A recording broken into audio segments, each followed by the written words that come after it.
রবের কিংডমে যত উলামা ইবলিস রয়েছে এদের থেকে আল্লাহ তাআলার কাছে আশ্রয় চাচ্ছি। সম্মানিত দর্শকবৃন্দ, আপনাদের সকলকে জানাই সালামুন আলাইকুম। সিহায় সিত্তা এবং কুতুবে আরবা মেনে চললে সত্যি কি দোজখে যেতে হবে?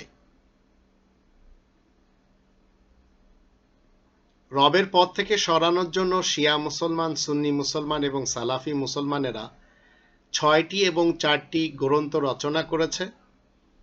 ধর্মজগতের মানুষেরা মানুষের লেখা হাদিস মেনে যাতনাতে রয়েছে। ধর্মজগতের প্রত্যেকটি ধর্মের মানুষের কাছে রয়েছে হাদিসের গ্রন্থ, আর এগুলি সব যাতনার কারণ হয়ে দাঁড়িয়েছে আল্লাহ তাআলার কিংডমে। বেদ, রামায়ণ, গীতা হিন্দুদের হাদিসের গ্রন্থ, ত্রিপিটক বৌদ্ধদের হাদিসের গ্রন্থ, গুরু গ্রন্থ শিখদের হাদিসের গ্রন্থ, আভেস্তা জারেতুস্তিদের হাদিসের গ্রন্থ, বাইবেল খ্রিস্টান এবং ইহুদিদের হাদিসের গ্রন্থ, ফাজাইলে আমল সাদ গ্রুপ এবং জুবায়ের গ্রুপ তাবলিগি জামাতের গ্রন্থ, ফয়জানে সুন্নত তাবলিগি জামাত বেরেলভিদের গ্রন্থ,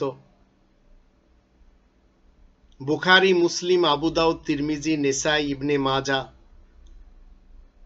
এগুলি সুন্নি মুসলমান এবং সালাফি মুসলমানদের হাদিসের গ্রন্থ, আল কাফি, মাল্লা ইয়াহজারুল ফাকি, তাহজিবুল আহকাম, আল ইস্তেবসার এই 4টি শিয়া মুসলমানদের গ্রন্থ।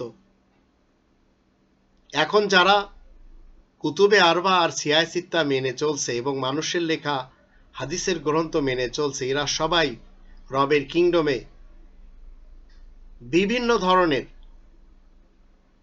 কষ্টে রয়েছে। তবেই তো আল্লাহ তাআলা 31 নম্বর সূরা লুকমানের 6 এবং 7 আয়াত দুটিতে বলে দিয়েছেন, ওয়ামিনান নাসি মান ইয়াশতারি লাহওয়াল হাদিসি লিয়ুদিল্লা আন সাবিলিল্লাহি বিগাইরি ইলম ওয়া ইয়াত্তাখিযাহা হুজুয়া উলাইকা লাহুম আযাবুম মুহিন ওয়া ইযা তুতলা আলাইহি আয়াতুনা ওয়াল্লা মুস্তাকবিরান কাআল্লাম ইয়াসমাআহা কাআন্না ফি উযুনাইহি ওয়াকরা ফাবাশশিরহু বিআযাবিন আলীম। আর একদল মানুষ এমনও রয়েছে যারা মানব রচিত বেকার হাদিস কিনে বেড়ায়, যেন কিছু না বুঝেই তারা আল্লাহ তাআলার কোরআন থেকে বিভ্রান্ত করতে পারে, আর সেটাকেই তারা হাসি তামাশার ব্যাপার মনে করে। তারাই তো সেই দল যাদের জন্য বড়ই অপমানজনক সাজা রয়েছে। আর যখন তাকে আমার আয়াতসমূহ পড়ে শোনানো হয় তখন সে গর্বের সাথে পিঠ ফিরিয়ে চলে যায়, যেন সে কিছুই শুনতে পায়নি, যেন তার দুটো কানই বধির হয়ে আছে। সুতরাং তাকে কঠোর যন্ত্রণাদায়ক আযাবের সুসংবাদটা পৌঁছে দাও। এই দুটি আয়াতের বিরুদ্ধে আজ মানুষেরা এত সব হাদিসের গ্রন্থ রচনা করেছে এবং সেইগুলি মেনে সবাই নিজ নিজ রিলিজিয়নে, নিজ নিজ ধর্মে কষ্টে আছে।